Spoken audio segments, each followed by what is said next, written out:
Now, and we talking about I have a child to a chocolate woman. You know what I'm saying? So you know what I mean? Like it don't really go. It don't really go. I don't understand it. But this dude, Evil Chris Brown, he's the worst father character I've ever seen in any TV show ever. Like he's the worst. He's definitely the worst. But he is funny. He was in the Step Up series. So my man Terrence Green, shout out to Terrence Green, man, former guest of the show, YC legend. You know what I'm saying? But anyway, former guest of the show. He used to be on Step Up with and Terrence Green was a star of that with Neo and stuff like that. But I call this guy Evil Chris Brown because he looks like Chris Brown, but like evil version. Kind of like how Joe Budden is evil Common. You know what I'm saying? And other people have evil iterations, but that's evil Chris Brown there. So I think it's dope, man. I think it's dope, but like there's just certain things that be like it don't make sense with the show. And then last thing I don't like, the one thing I don't like is that I don't like how they be trying to recycle like storylines. Like so they tried to make this storyline where Jordan Baker, his coworker, which is his boss, which is a coach, is supposed to be like a long lost brother of his dad, and like they try to, and then it was like a similar thing where they thought there was something there, but then they found out like it like they had no connection or no relation at all. But like just like all right, y'all can't be recycling those storylines. Y'all did that with Spencer and Jordan and all them, right? And Billy Baker. And then you did it with the Homecoming series, like the spinoff with the Homecoming one. You did that and they were actually brothers, right? With the main pitcher and then the catcher guy. Like y'all already done this, whatever. But y'all can't keep digging in that well, right? You gotta dip your feet out of there. You know what I'm saying? You can't keep doing that.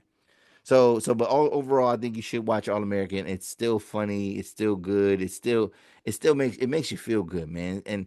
And this is what I gotta say, man. I don't know who exactly are the producers and the writers for All American, but All American is still mostly black cast. They do black entertainment way better than Tyler Perry does. Like I don't care. It's way more believable. It's the people. Everybody on the show just is like vibrant and well put together. You know what I'm saying?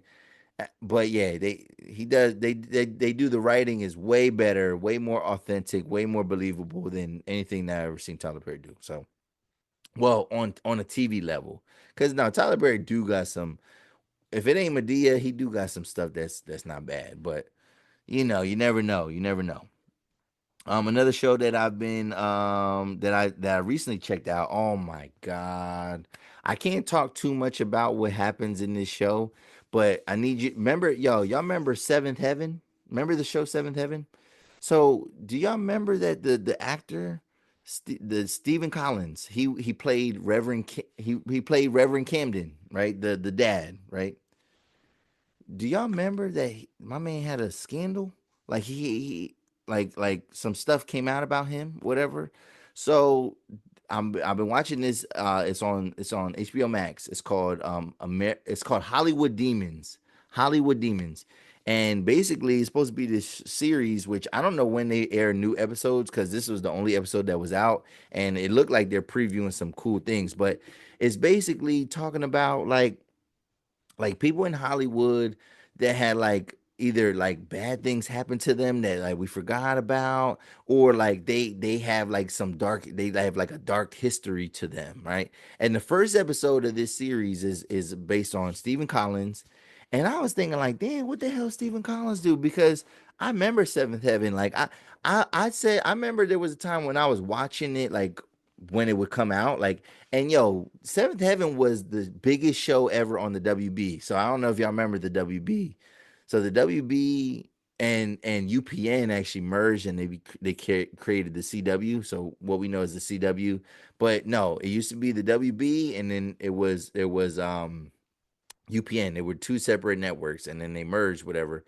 However, when it was on the WB and like that was shows like Sister was on there, Jamie Foxx show, I think Smart Guy might have been on the WB at one point in time. The Wayans brothers, right? Shows like that, right? Those were all think even no, Girlfriends was a UPN show. But anyway, you know, like there was a time when Seventh Heaven was the leading show. Yeah, but yeah, shows like Dawson's Creek and Buffy the Vampire Slayer. But like the most popular show on that network at the time was Seventh Heaven, and it was like mad wholesome. It was a family of seven people, like the mom, dad, and they had 5 kids, and they were like a religious family. But it wasn't a religious show. It was like they called it like a moral show, and it was great, man. It was real wholesome, but like it was like really believable and a little bit corny. Like and I mean, because I've seen some recaps of Seven Heaven in recent years on social media, and it's hilarious how like they had us watching this, but like they had us eating out of the palm of their hand. Like they was mad popular. But anyway, um, Stephen Collins, after the show ended, like 5 years after the show ended, a bunch of stuff came out about him. And one thing I would say is fortunately, it was never nothing. He ain't never do nothing on the show. He never did nothing to any cast member that was on the show, any of the young people that he interacted with. He never did anything like that with anybody on the show. Unfortunately, he had a series of incidents like all these incidents were like 10 years apart, but like they all involved minor females, right? That's all I'll say. That's all I'll say. I don't want to get into what those things were. You can watch it for yourself, and because I don't want to get banned or flagged or anything like that. But yo, it was mind blowing. It was mind blowing, and I was like, yo, so you got to watch it. You got to watch it to the end. But yeah, I mean, like there's gonna be an episode. There's episodes with all different type of people, but Ashanti's on that show. Like so, something and like it looked like she was like talking about like she's the person talking. So like she was the victim of something. So like, yo, I gotta watch it. I gotta watch it. I can't wait. I love to tell y'all when it comes on, but it's on HBO Max. And just check your local listings. You know what I'm saying, check it out and look for it. And then the last show, I just want to just bring this to your attention. Did y'all know that there is a show right now that's like loosely related to the Lakers, and it's about Jeannie Buss, right? Like, so Dr. Jerry Buss, like the main, he was the owner of the Lakers, right? So his daughter is like she has a pivotal role in the Lakers. And I don't know to what her role is at the moment or whatever, but this show it stars Kate Hudson. It's on Netflix. It's called Pushing Points, right? And it's basically the story. It's the Jeannie Buss story, but very loosely connected and loosely related. And obviously they don't use like real names, but it's a dope show because just seeing all the characters and like what you're doing when you're watching it, you're trying to put like who is this person supposed to be emulating? Who is this person supposed to be emulating? And I feel like there's a player on there that's kind of like Kobe. There's players on there that kind of resemble or make you feel like they're like real Lakers. But like it's kind of dope how like they made a comedy series that's like loosely related to her, and like when she was like in charge of the Lakers at one point in time, and she may still be in charge now. But because I know they have a good GM, Mitch Kupchak. But yeah, Jeannie Buss. I remember her brother was a main part of the show, but like or main part of the Lakers as well, Jim Buss. But like on the show, and it makes me want to like do some cross research. Like on the show, he has like a something happens to him. He has like an accident, and he's still alive, whatever, but he's not well. So he like puts his sister in charge because he's the one that gets to make decisions. And so I'm wondering like if that's what happened with Jim Buss and Jeannie Buss, right? If did Jim pass it off to Jeannie at one point in time? Jeannie Buss though, she did date Phil Jackson for a little bit.